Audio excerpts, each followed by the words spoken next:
अन्वये पुढील स्थगन प्रस्तावाची सूचना मी दिलेली आहे।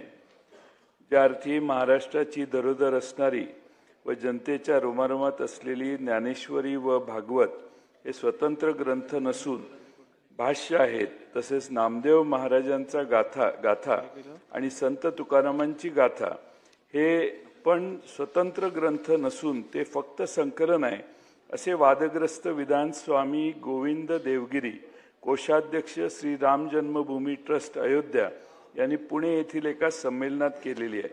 अध्यक्ष महोदय, ज्ञानेश्वरी हा फक्त ग्रंथच नाही तर ज्ञान देणारा स्वतंत्र प्रज्ञाप्रवाह असून तुकाराम महाराजांची गाथा पाचवा वेद मानला जात असून या ग्रंथांना दुय्यम ठरवणे किंवा संकलन म्हणणे हा वारकरी संप्रदायाचा व करोडो भाविकांचा महाराष्ट्रातल्या अपमान आहे।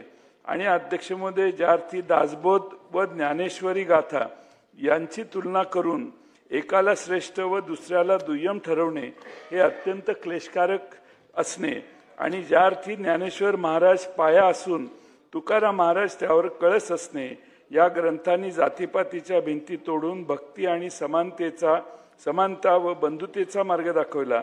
अशा क्रांतिकारी ग्रंथांना भाष्य आणि संकलन म्हणणे हे सामाजिक क्रांतीकडे दुर्लक्ष करण्यासारखे आहे।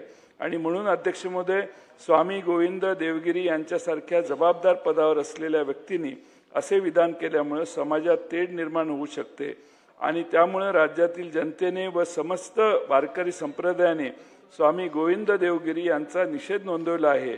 तसेच याबाबत सभागृहाने देखील निषेध नोंदवावा व स्वामी गोविंद देवगिरी यांनी माफी मागावी अशी मागणी होत आहे। आणि यासाठी या गंभीर प्रकरणी चर्चा महाराष्ट्रात आजचे सभागृहाचे कामकाज तहकूब करून करावी अशी मी आपल्याला विनंती करतो। लक्षवेधी क्रमांक 1।